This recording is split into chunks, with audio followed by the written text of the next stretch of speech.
Charles Wachetine, bonsoir. Bonsoir, Steve. Vous êtes le porte-parole donc du PALICA. Avant d'aborder votre Assemblée générale, j'ai une question directe qui concerne directement le quotidien des Calédoniens. La Nouvelle-Calédonie traverse une grave crise économique et sociale. Les aides post-émeute s'arrêtent dans un mois. Les prix augmentent, le chômage reste élevé. Quels seraient les projets du PALICA pour justement répondre à cette urgence?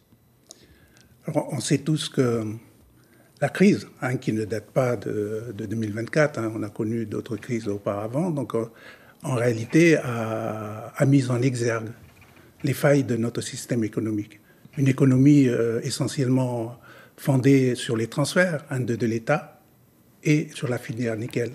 Or, il se trouve que la filière nickel, et je viens de relever à l'instant, notamment, il y a déjà une usine qui est fermée, celle du Nord, et aujourd'hui, Eramet se désengage de la SLN, ce qui va évidemment donc entraîner des suppressions d'emplois, etc. Et quand on sait que le nickel représente 80% des exportations du pays, on a un véritable souci. Donc, il nous faut trouver donc des voies de sortie. Et il me semble qu'il nous faut travailler donc sur le long terme. Il nous faut développer des activités, notamment dans le secteur agricole, qui ne représente jusqu'ici que 2% du PIB.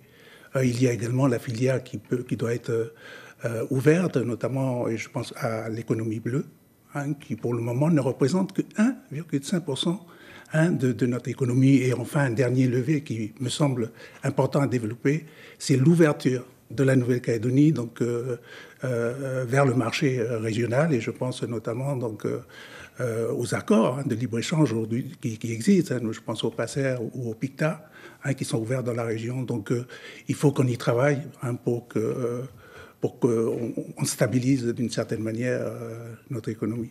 Alors ce week-end, on l'a vu, un époux, vous avez parlé de réorienter votre stratégie. Pourquoi maintenant? Qu'est-ce que ça change dans votre ligne politique? En réalité, on va se mettre, je veux dire, au diapason par rapport donc, au projet qui est aujourd'hui proposé par l'État, qui est celui de la souveraineté avec la France. Donc c'est un projet, moi je le dirais, qui d'une certaine manière s'inscrit dans le prolongement des accords d'abord de rééquilibrage, donc Matignon-Oudinot, puis enfin des accords de décolonisation de Nouméa, des accords qu'on a également portés. Donc, pour nous, l'accord tel qu'il est prévu, au moins le projet de l'État. Justement, M. Wachetine, sur ce projet, dans ce modèle de projet, ce projet qui est proposé par l'État et qui se rapproche, comme vous l'avez dit, de votre projet, clairement, quel lien institutionnel serait conservé avec la France? Alors, le projet, au moins dans son contenu. Donc on réaffirme les organisations donc, nées notamment de l'accord de Nouméa. Mais ce qui est important, et je vais le dire aussi pour le compte de nos téléspectateurs, le projet de l'État prévoit un transfert et une délégation immédiate des compétences régaliennes à la Nouvelle-Calédonie, s'agissant donc de la défense, de la monnaie, de la justice et de la sécurité. Nous, on a toujours estimé, c'est le premier point, on a toujours estimé que le transfert des compétences est le moteur du processus de décolonisation. Donc là, on y vient. Donc l'État annonce clairement qu'il va dans ce sens-là. Le deuxième point, donc, c'est l'instauration d'une double nationalité, parce qu'il faut répondre. Donc, l'accord prévoit qu'il faut travailler à la construction des citoyenneté qui, à terme, devrait déboucher sur une nationalité. Enfin, le troisième point, c'est l'établissement d'un statut international. On sait que la Nouvelle-Calédonie, aujourd'hui, exerce déjà des pans de compétences donc en la matière, notamment dans ses relations avec les pays de la région, ce qui est lié donc au sein du Forum des îles du Pacifique, du POE, etc. Alors, en parallèle de votre Assemblée générale, une délégation du PALICA était à Dili, au Timor, pour le séminaire régional du C24. C'est ce projet de souveraineté partagée que vous avez défendu, enfin en tout cas que la délégation du PALICA uni a défendu devant les émissaires de l'ONU. Oui, et je crois que les différentes délégations, y compris le représentant de l'État, donc a enregistré cette demande, donc qui pour nous, et on le redit, c'est la bonne manière donc pour aller au bout du processus de décolonisation. Donc, évidemment, à notre Assemblée générale, on a dit qu'on doit le soutenir. Il restera, donc ça c'est en débat, il y a un comité des signataires qui est prévu au mois de juin. On a demandé à nos responsables, renouveler notre confiance à ceux qui discutent, pour qu'ils aillent chercher un accord. On parle de comité des signataires? C'est le format qui sera c'est celui qui est proposé par l'État. Donc nous, on jouera le jeu. Là aussi, c'est une méthode, d'une certaine manière, qui est éprouvée. Parce que c'est ce type d'instance qui était proposé déjà à l'époque des accords de Matignon, puis enfin au début de l'accord de Nouméa. Donc on a pris l'engagement, et donc nos signataires donc, iraient à ce comité des signataires. Alors, en parlant justement de votre Assemblée générale, on revient là-dessus. À NEPO, vous avez évoqué la création d'un bureau politique uni, regroupant donc 3 partis au sein de ce groupe, de ce bureau politique. C'est quoi l'objectif? Vous envisagez de créer un FLNKS bis plus modéré? Non, simplement... Vous vous rappellerez qu'on a une délégation qui discute actuellement et qui discute sous le format d'union nationale. Et la délégation, à l'époque, on discutait déjà avec la délégation du Front, au moins pour les membres du PALICA, ils travaillaient avec la délégation du FLNKS. On est parti du Front. La démarche unie qui a été initiée en 1995, elle reste. Donc aujourd'hui, du fait de cet engagement au nom de l'UNI, on estime qu'il y a lieu de renforcer cette démarche. Donc ça passe notamment par une structuration de la démarche qui conforterait l'organisation dans laquelle on trouve évidemment le PALICA, l'UPM et une association qui s'appelle UNID. L'UNID. Parce qu'aujourd'hui, UNI est devenu incontournable dans le débat politique. L'UNID regroupe d'autres, on va dire, d'autres forces. Oui. C'est une ouverture. Oui, l'ouverture. D'ailleurs, je voudrais rappeler que cette démarche a été proposée à l'époque au FLNKS par l'actuel président de la province Nord, qui était à l'époque président du FLNKS, pour aller chercher un rapport de force pour pouvoir travailler donc à la décolonisation. C'était aussi cette idée.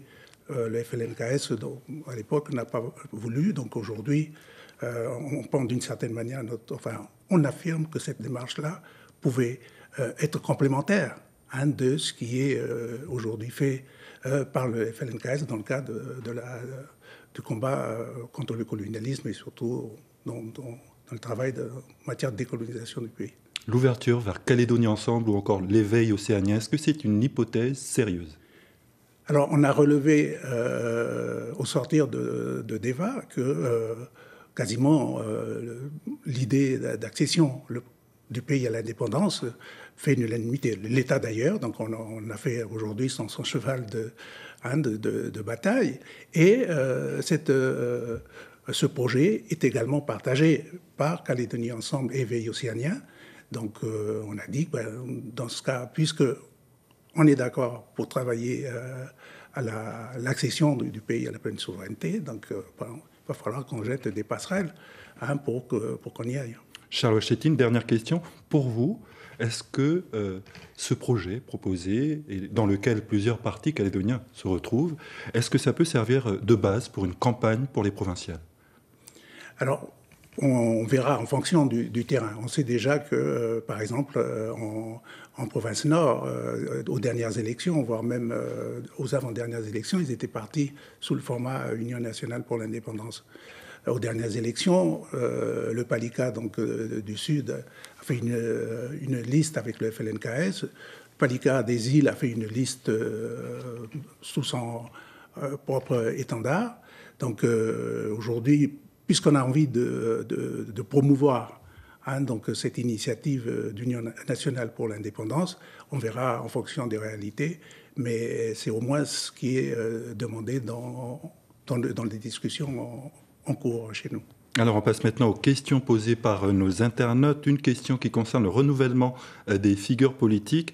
Si l'Uni-Palika veut incarner un projet d'avenir, est-ce qu'il est prêt à faire émerger des visages nouveaux, femmes, jeunes, intellectuels, et à laisser la place à une nouvelle génération? Nous, on n'a pas de souci là-dessus. Je crois qu'on a... Le problème, c'est que... alors c'est vrai que les visages aujourd'hui des responsables, bon, c'est plutôt de notre génération. Mais c'est déjà une question qui est déjà ouverte chez vous? Ah oui, absolument. Et d'ailleurs, nous, on travaille pour inciter nos jeunes à prendre la suite à responsabilité. Nous, on est arrivés là un petit peu par hasard, pour notre génération. Donc les cadres, au moins du Palika, nous, on a estimé qu'il est temps. On y travaille. Mais par contre, ce sont nos structures qui souvent décident des candidats. Donc il y a donc cet élément qu'il faudra tenir compte pour la suite. Mais au moins, et ça je vous le dis directement, moi, personnellement, je pense que depuis 1998, j'étais en responsabilité. Peut-être que là, on va laisser la place aux jeunes, au moins pour les îles. Alors il y a des aspirants alors? Ah oui, bon, on y a travaillé. On y a travaillé. Autre question très rapidement, un bilan des gestions des outils économiques. Vous êtes porte-parole du Palika. Est-ce que le Palika est prêt à faire un vrai bilan de la gestion des outils comme la Sophie Nord ou Nord Avenir? Je précise que le Palika est en gestion en province Nord. Oui, je crois que le bilan a déjà été établi par la province Nord, qui est accessible donc à tous. On sait que Sophie Nord, comme les autres outils, donc moi, pour le compte de la province des îles, je parle de SODIL, quasiment tous les SEM, y compris donc Promosud, aujourd'hui sont en grande difficulté. Peut-être que c'est aussi un moment pour que chacun réfléchisse sur le devenir de ces outils qui étaient nécessaires à une époque pour aider le décollage économique dans les provinces. On y voit aujourd'hui les limites et le contexte, notamment international et local, interroge. Mais je crois que la réflexion est posée. Merci Charles Wachitine, porte-parole du Palika. Merci d'avoir accepté notre invitation.